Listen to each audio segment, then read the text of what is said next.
Hello, my name is Jasper, and I am the designer of Acorn Run, a deck building race game for 1 to 6 players, which plays in about 90 minutes. In this video, I will explain the rules of the game.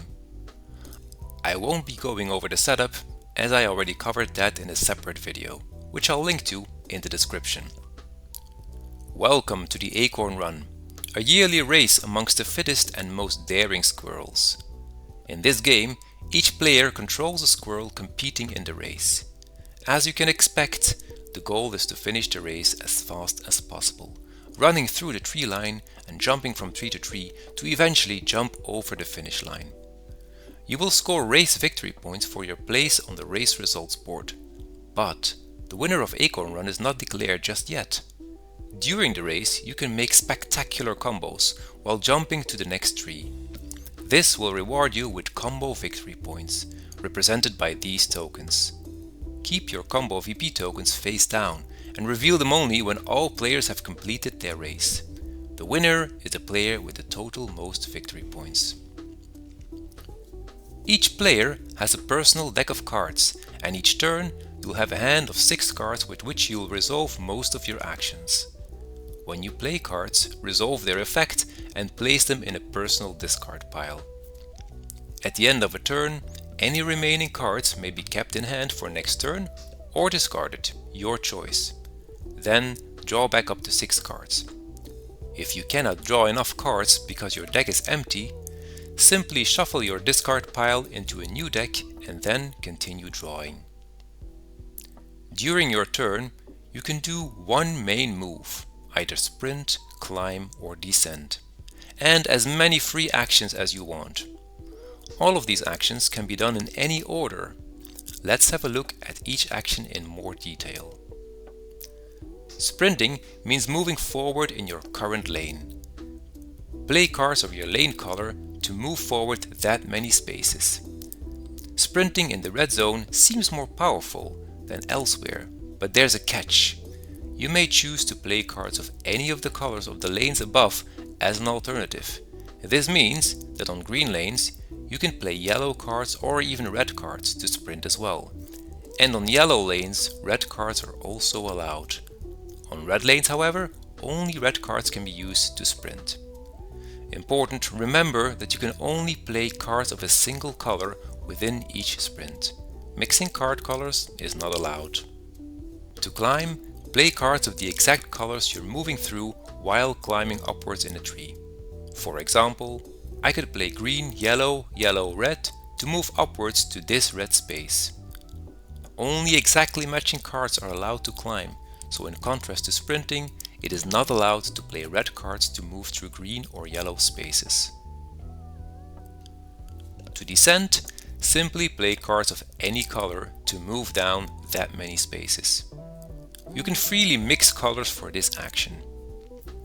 Important, you can only do a single main move during your turn, either sprint, climb or descend, unless instructed otherwise.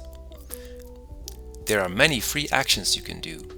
These are technically unlimited, but as you have to play cards or spend acorns for them, they'll be limited regardless. Let's have a look at the different categories.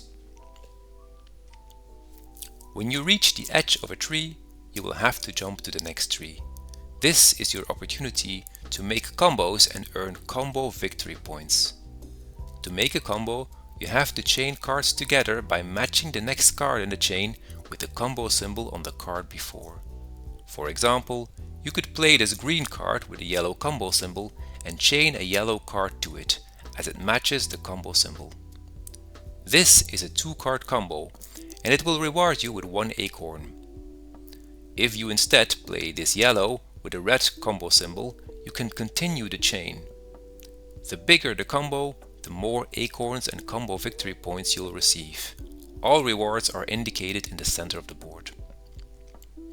After playing your combo, move your squirrel to the first space in one of the lanes on the next tree. You may freely choose which of the 2 lanes within your color zone. If you don't have a combo or don't want to make one, playing a single card allows you to jump to the lower lane only. If you go for speed, this can be a winning strategy. Since this is not a combo, you don't get a reward.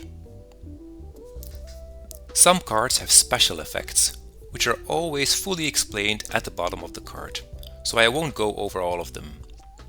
The most common effect is a free move, forward, upwards or downwards, indicated by these arrow symbols. You may play these cards separately from your main move as single movements. All of them allow you to move in any color. So for example, this green card with a move forward symbol can be played separately to move forward one space in red. You must end your turn on a free space, but temporarily ending a move on an already occupied space is allowed, given that you still must move away from that space this turn. On vertical jump spaces, located at the edge of each tree group, any amount of squirrels may occupy it together. Regardless of which type of move action you chose, when you end a move on a space containing an acorn, you may collect it. Acorns can be spent on your player board at any time during your turn as free actions. Simply place an acorn from your supply onto an unoccupied space on your player board and gain the effect immediately. Spent acorns stay on your player board for the rest of the game, and their action space is permanently blocked, so choose wisely when to apply which effect. Effects are free moves, draw 2 cards and then discard 2 cards, gain +2 buying power, or remove a card from your hand or discard from the game. Finally, when completing a column on your player board, you get an additional bonus effect after completing the effect from the placed acorn. Here you receive an extra main move during this turn, an extra sprint, climb or descent. Mind that you must play cards from your hand for that move. You don't get to reuse cards you already played earlier that turn. In the middle, you may draw 1 card from your deck, and on the right, you may buy 1 card from the market for free. The last action is buying cards from the market. To pay the cost of a card, discard that many cards from your hand. Place newly purchased cards into your discard pile. Immediately reveal the top card of the respective market deck as a new card to purchase. You may buy as many cards as you want, as long as you can afford them. If you choose the +2 buying power effect on your player board, optionally you may discard all market cards of a single row and replace them with fresh cards from the top of the corresponding market deck. Usually you'll buy cards at the end of your turn, but remember that this is not mandatory. All actions, including buying cards, can be done in the order of your choice.